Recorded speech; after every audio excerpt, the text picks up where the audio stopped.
what's up, everyone? Welcome back to Rival Talk for Week 5 of the 2022 NFL season.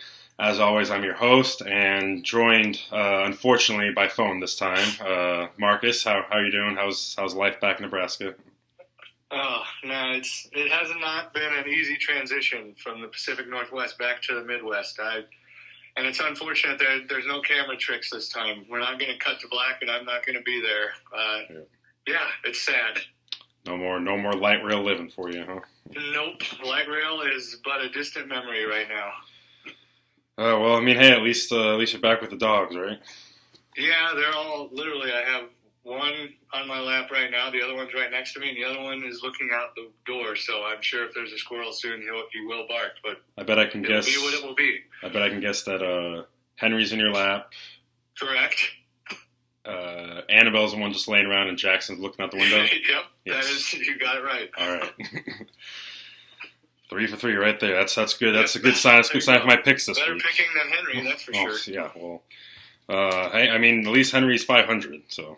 Yeah, he's better than years past, but not better than his initial season. It's not saying much, though, yeah. No. Well, first things first, speaking of going 3 for 3 already on that with the dogs there, that just continues the perfect week I had last week, going 5 points, getting all the picks correct.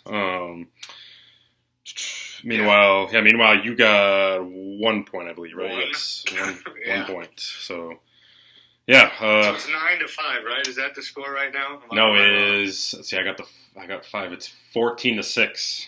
Oh my God. Hey, you've made comebacks in the past. I'm not. It's not over. It is far from over. Oh yeah! Congratulations on your victory. Yeah, I think you said something similar when the Mariners were 29-39. So that's true. So speaking of the Mariners, I guess we briefly talked about because it was Saturday, but yeah, I am a nervous wreck heading into tomorrow. Yeah. We're recording this on Thursday. Tomorrow is the first playoff game for the Mariners in 21 years. So I am a nervous, anxious wreck. Yeah, it's definitely. I'm right there with you. And my boss was not impressed when I asked for more time off after just taking 4 days off to go to Seattle. The game is at 3 p.m. Central Time, so I'm taking off a little over 2 hours early 3:07 Central Time. But yeah, I'm not. I already told them if I'm at work, I'm not going to be paying attention. So you better just let me go home. So yeah, and I have a feeling 6th period in my class tomorrow is going to be a movie afternoon. So movie day, yeah, movie day. Hey, it's Friday anyway, so Friday 6th period we always kind of have some fun or whatnot. So perfect. Yeah, it's perfect. Well, hopefully it's fun. Yeah, hopefully. But yeah, so back to the task at hand. Week 5. Not too many bits of news. We'll start off with just talking about Javonte Williams. That's a big blow to Denver, tore his ACL and LCL. So now it's the Melvin Gordon show right now, although I think Mike Boone is taking some carries there too. Yep. And then, hey, he hasn't started the season off that great, but now that this is happening, Mr. Brady out there is probably about to be Florida man single Brady. So he's probably about to tear through the league. Yep. I'm excited to have Single Tom as my fantasy quarterback in 2 out of my 3 leagues. So I'm excited to see what he will do now that he's free of the Giselle chains. Oh, jeez. Yeah. That's a joke. Come on. Yeah. So nothing's official there, but obviously they hired divorce lawyers. So you know where that's heading. So. Yeah, for sure. Especially after all the bits of news. So Adam Schefter ruined a marriage. So congratulations, Adam Schefter. Yeah, it does. It almost seems like Brady, like you said earlier, Brady wanted to be the one to give the news, and when Adam Schefter broke it before it was official from Brady's mouth, he had to take it back and play another year. But who knows now? Now that he's Single Tom, he might play till he's 50 for real now. Yeah, we need to get Brady a girl. So yeah, exactly. He can find a nice Florida girl. Yeah. I'm sure Antonio Brown has some suggestions. Oh, God. He better steer very clear from that one. Anyways, quick Pooch Pics update. So right now as things stand, Dog is 3-1, Drake is 3-1, and Henry is 2-2. We did record our new Pooch Pics video for this month and the first week of November, so weeks 5 through 9. Right on cue. I heard you. Right on cue. All right, we'll shut that door already. I tried to let them have a privilege and they can't handle it. So Cool. door is shut. And they know that we're talking about them now. So He heard so yeah, it. if you haven't checked it out yet, go check out the Pooch Pics video that was just posted the other day. So for this week, we had the Baltimore-Cincinnati game, and DOG is taking Baltimore, while both Drake and Henry are taking Cincinnati. So keep an eye on that one. All right, well, Marcus, you're Niners. You might want to come back out to Washington because all your sports teams had a pretty good weekend while you were out here. But hey, I'll admit this openly because it won me something. I was rooting for the Niners the hardest I ever rooted for them. Not only for them to win, but to stay underneath the score that I predicted, and they hit the score on the head. I said Niners would win, and the tiebreaker for me to win my pool was the points for that game, and I said 33, and spot on. Wow. So have you taken the wife out to dinner yet with your cash winnings? I have not. So. Yes, okay. Yeah. Get married. Get married, they said. Yeah, get married, they said. There's always a new thing you can spend your money on in marriage, let me tell you. Yeah. And you are not lying about my good luck. The only thing I lost that weekend in Seattle was my fantasy matchup to you, which I always knew was going to happen. I told you congrats on your victory, and I meant it. But so what is it now in the regular season? Because you started in 2020, so we've played each other. So that's 0-5 now in the regular season? At least 0-5. Yeah, if we played twice every year, probably. I've never beat you in the regular season. So, yeah. You beat me when it mattered. 2 years. Yep. Well, yeah, at least for that one time. But I haven't even been back to the playoffs since then. So. Yeah, so, your Niners, they looked pretty good there against the Rams Monday night. They did. I don't know if you want me to go into that right now or what, but, I was quite impressed. I was not confident going in just because of the egg they laid in Denver the week before, but I mean, Jimmy was Jimmy. He missed his throws like he always does, but that's just Jimmy Garoppolo. But he played pretty well. He managed the game like we need him to manage the game. He didn't have any turnovers, and our 2 stars or actually, you know what? I got to start saying we have 3 stars now. Boza and Debo were amazing, and then I'm going to have to add Talanoa Hufanga to that stars list. Yeah, he was impressive. He was also amazing, and they showed up. Those 3 showed up like crazy and just dominated that game from start to finish, basically, all 3 of them. Mm-hmm. And, yeah, I mean, we ran the ball pretty well.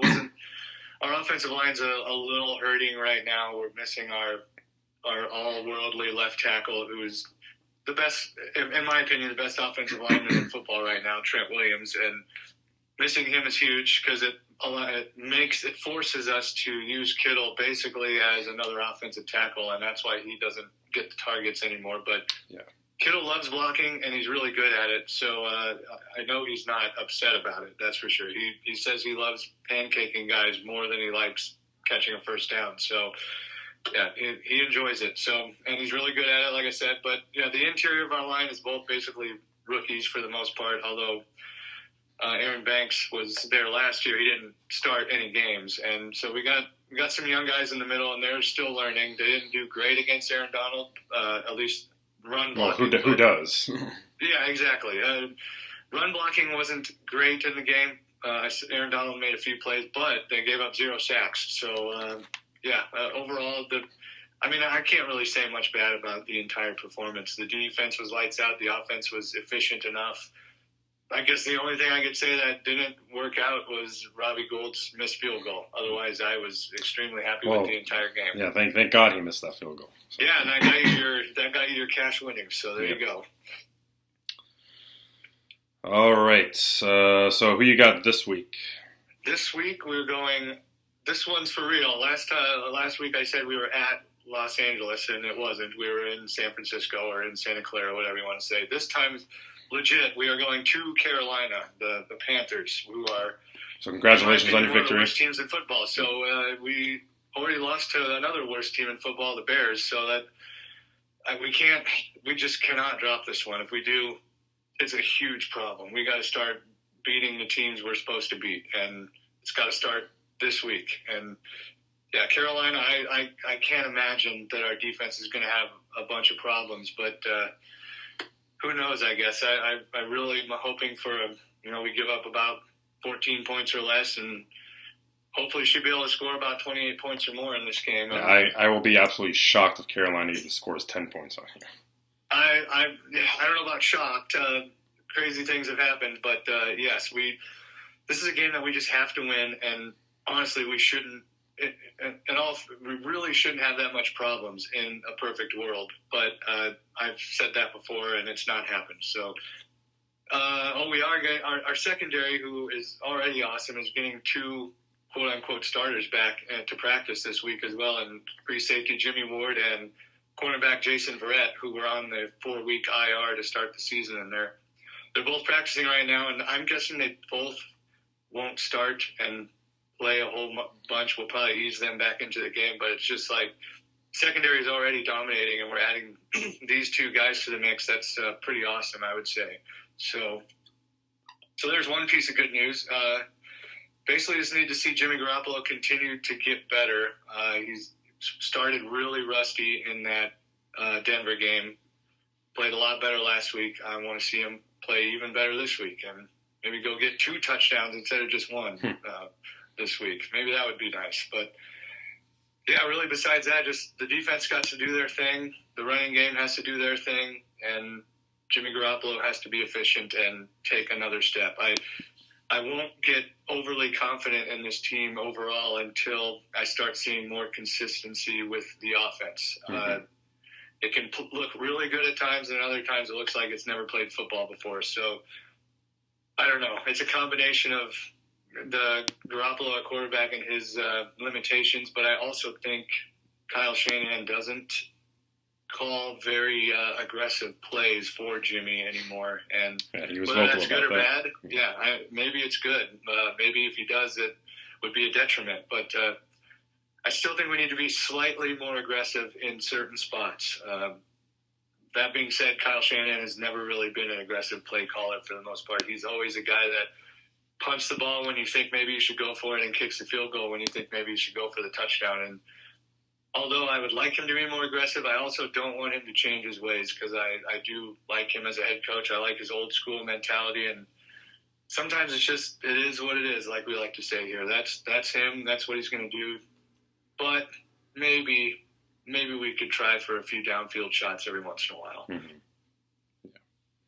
Yep. So that's pretty much all I got. It's just one of these things that you gotta survive in advance. Just win this game. It's a team you gotta beat. So this could be a trap game. For sure. And if we can lose to the Bears, and you've seen how terrible they've looked this year. Yeah, but I mean, again, that was in a monsoon, so. Yeah, it was, but I'm not using that as an excuse, because the Bears won the game in the same monsoon. So, yep, if you can lose to that team, you can lose to literally anybody in the NFL. So they got to keep proving themselves every week, at least until they become more consistent. All right. Well,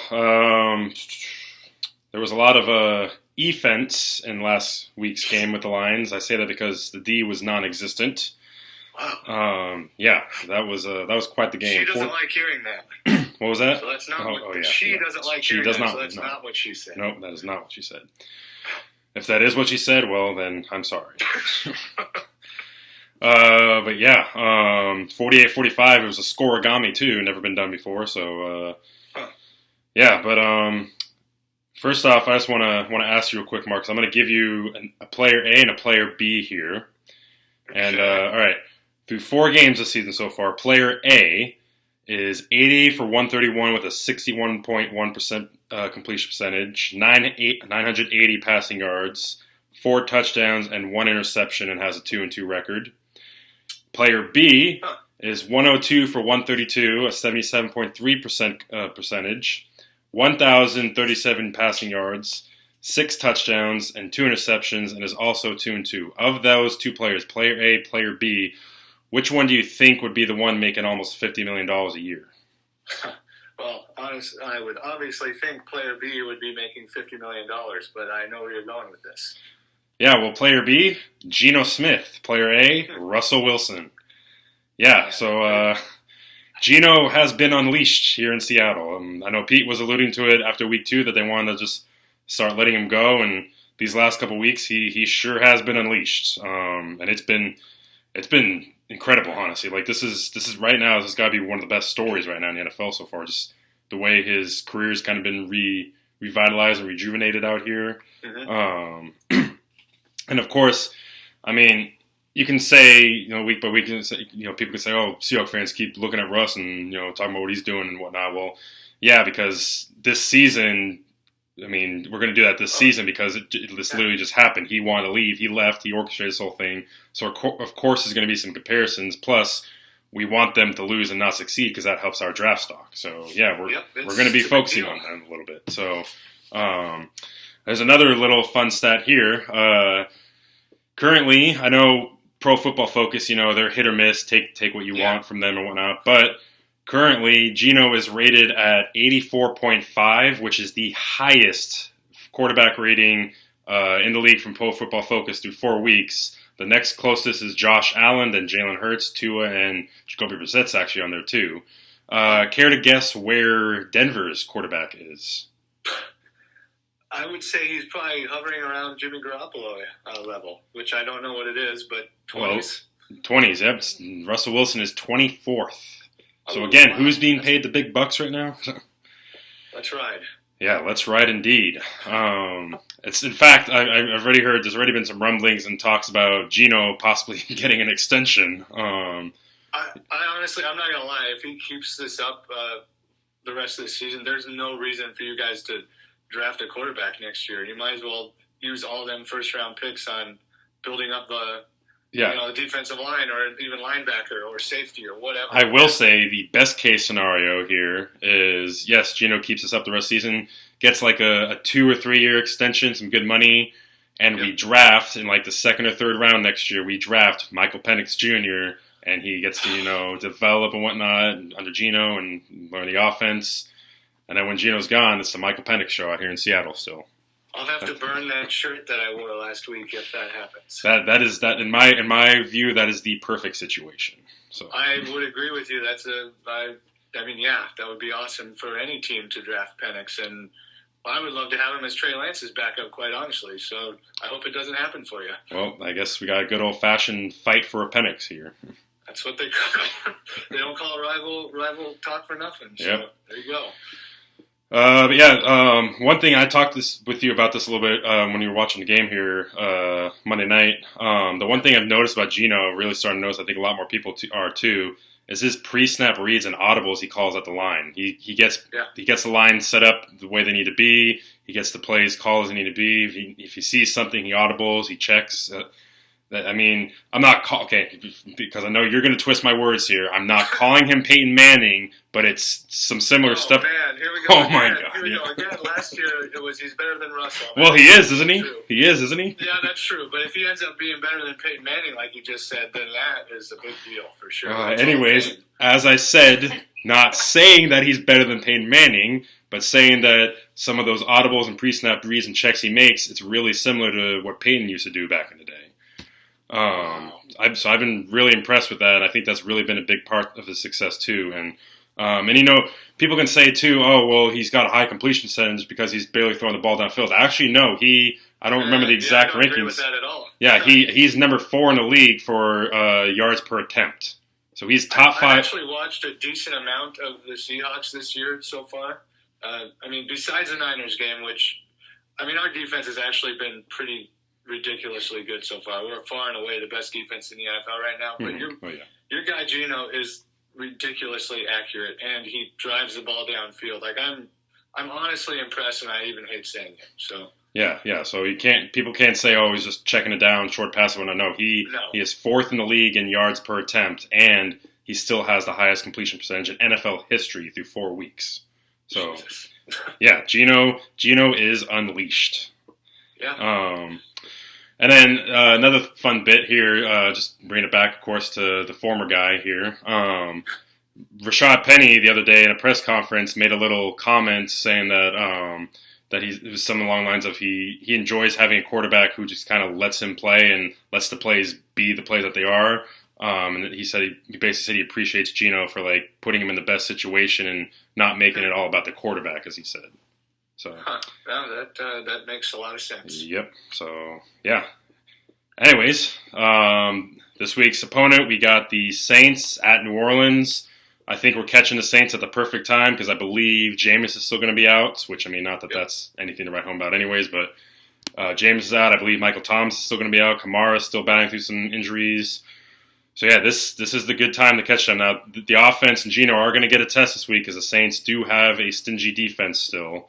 But, I mean, last year burned Lattimore for an 84-yard touchdown to DK Metcalf, but just never targeted him the rest of the way, so we need to make sure we target DK some more.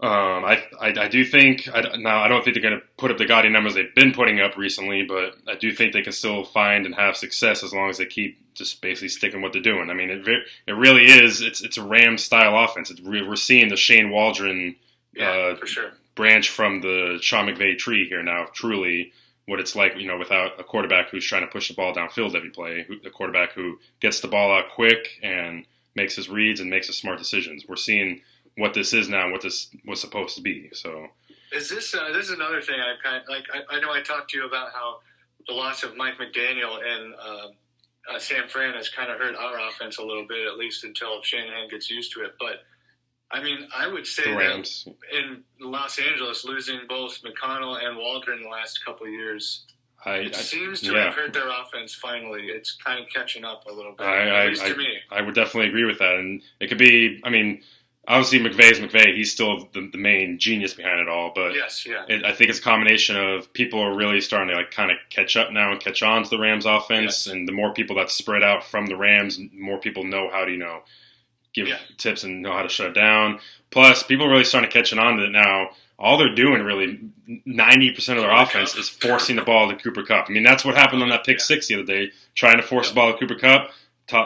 What's his name? Tough what? Talanoa Hufanga. Hufanga, yeah. He read it like a book and jumped it and made that pick six. So they're starting to pick up. They're going to have to change it up a little bit. I know Cooper Kupp owners out there probably don't want to hear that, but they can't be Cooper Kupp can't be getting 13, 14 receptions a game anymore. They got to start changing it up because they are catching on that. And they have Allen Robinson there. I thought the whole purpose was that they were going to. Man, he didn't do anything. He hasn't done anything at all yet. So yeah. But yeah, so kind of digress there. But yes, back to the Seahawks here. So the Saints this week, I do believe this is a winnable game, and that they can win this. And with the way everyone is in the NFC West right now, we could be in first place at the end of the week. So it's kind of weird. Who would have thought coming in that 10 games could probably win this division this year? Yeah, it's that's what it's really looking like. Unless someone in this division gets on a hot streak, and I'd say any team is capable of it right now. I'd say the Niners are definitely the favorite. I'd say right now, but after that, I mean, I know the Hawks have to play the Rams, and we'll see how they do against the Rams now without Russell here if they have some success against them finally. But I mean, after that, the Seahawks, Cardinals, Rams, make your pick, really, for second place. Maybe I'm being salty or just prejudiced against Cliff Kingsbury, but I'd say the only team that I think doesn't have a chance to win the division is Arizona. Yeah. Maybe that's being stupid because they do have talent, but I just don't see it happening. I would agree with that. What a shame. Yeah, that's a crying shame. So the Seahawks game this week, my keys. Number one, play defense. I'm going to keep saying this until we can play defense. So play defense. And number two kind of goes into playing defense. Something I've realized, I've kind of noticed looking back at some of the games and stuff, I'm seeing a lot of miscommunication at the linebacker. I think I talked about this a little bit a couple weeks ago, but the linebacker play recognition. I think that's where a lot of the issues coming on because Brooks, Barton, Taylor, all of them at the linebacker level and the second level, they've been underperforming this year. And I think that's really what's been contributing to the issues because I see it a lot. Like our front line usually gets to the play, like on running plays. They usually get there and they clog up the holes, but the running back, once he gets to that second level, there's really nobody there and because they're not recognizing the plays correctly, and that's where those big 8, 10, even 15 to 20-yard runs are coming from. So the linebackers have to clean it up. I think if they can clean it up and get it figured out, and I do, again, think this goes with like kind of some of the new scheme stuff we're doing, which is why like I really am optimistic because this defense even becomes like just a barely below average defense, all of a sudden this team is looking really dangerous. So for sure. Linebacker play recognition is key number 2. Get that fixed. And then number 3, hey, just keep riding the hot hand. Keep Geno unleashed. Just keep letting him go out and do his thing right now because he is doing his thing for sure right now. Man, I would say a little tangent here as well, but I mean, you have to wish that you brought Bobby Wagner back, right? I mean, and he wanted to come back, so that has to be a mistake, right? I mean, watching the game Monday night, the only tackle he made was on that fan. That's true, but I mean, when it comes to the play recognition, yeah, stuff, and I would be curious because, like I said, there is some new scheme stuff within, so I would be curious to see how he would even pick it up. But I have to imagine a veteran and player of his caliber, he wouldn't be able to. So that really is, like I said, really is the experience. And we even said losing Jamal probably really hurt that too, because it's probably going to be Jamal who's going to be the anchor and getting everyone in place. So it's just the combination of losing both of your vets on defense. The defense is. I know it's been bad the last couple of years, but the last couple of years it was bad because of talent. The talent wasn't there. Yeah. The talent is there now. It's young. Tariq Woolen. I didn't even mention Tariq Woolen. A pick 6 on Sunday, and I know Sherman, I was seeing him on Twitter, he loves it right now because that's been his guy. He's been mentoring him because Tariq Woolen, I think I've said this before, Tariq Woolen basically is Richard Sherman but with wheels. So yeah, the interception he made where he basically baited Jared Goff and was like 3 yards behind the wide receiver, and as soon as Goff threw it, he accelerated faster than I've ever seen anybody and within a 3 yard, and just took that ball and took it for a pick 6. That was actually pretty ridiculous. I believe that's 2 straight weeks now. Actually, he has the fastest speed recorded on the field. So I mean, I believe it. It was in slow motion, and it looked like I've seen the replay in slow motion. It looked like he was running in regular fast motion. So yeah, he's fast. So yeah, that's why I'm not really worried about this defense right now because they are young and they've got some growing pains to do, and that's going to happen. So I'm very optimistic for what this defense can and should be eventually. So yeah. All right, well, finally had our picks here. Gotten a little long today. That's what she said. But. That's what she said. All right, well, your lock. Go ahead and say your lock, and it's kind of. Yeah, we'll go quick through these, and not like it matters anyway. I'm going to get demolished. So my lock is going to be Bills over Pittsburgh plus 12. And I said I wasn't going to pick a lock that you picked again, but I want to pick this lock because I don't really see any other locks. Bills over Steelers by 10 for me. So if this game is close again and gives me a heart attack, I don't care what it is. It could be the Eagles against the Texans, and I will not pick that lock. So, well, I actually hope it happens then because I want you to. I don't care. Like it matters. My locks are just garbage, so whatever. All right, upset pick. Yeah, this was kind of tough this week, but I'm going Giants over Packers by 1. And yeah, I know there were kind of some tough ones. I know the original one he gave me, I kind of gave you some flack for, and this one's kind of iffy too. But that's why I gave you the secondary one because I kind of knew it. I was hoping to catch you sleeping. That's all. That was gonna be my random game for you this week too. So. Oh. Yeah. But I got a good one now for you this week. All right, my upset pick. I know I picked them last week and they came through for me against the Broncos, and so it's kind of crazy to do it 2 weeks in a row. But hey, I've got some wiggle room right now to work with, so if I don't get it, oh well, I don't lose any points. I am taking the Raiders over the Chiefs by 2. The Raiders do have some success against the Chiefs, so I am taking the Raiders by 2 over the Chiefs. All right, your random game. So random game number B, I guess, since you took A. Seahawks at Saints. Oh, okay.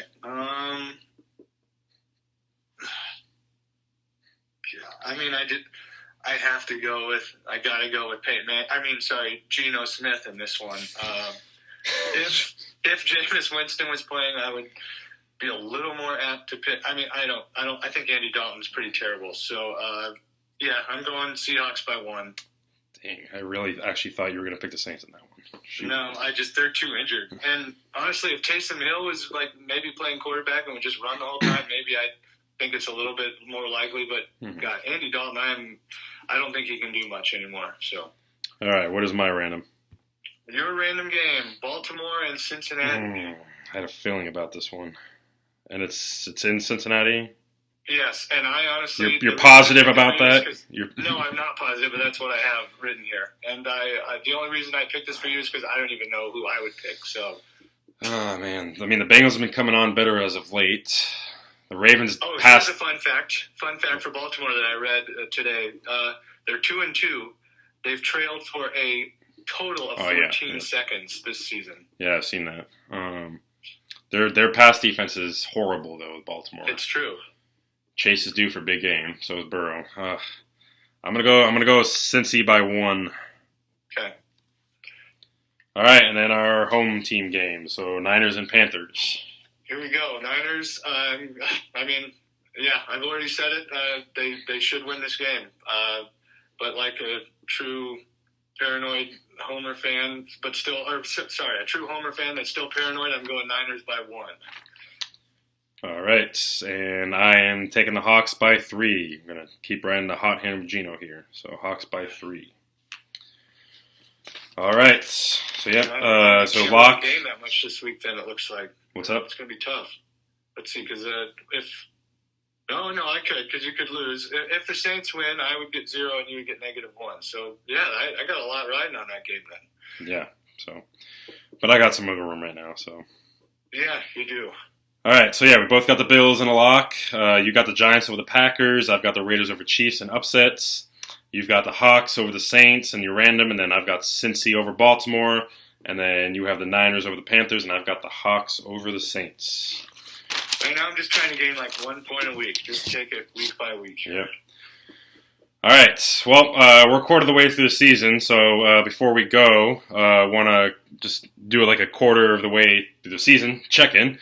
Sure. 3 questions here. Number 1, Super Bowl favorite right now.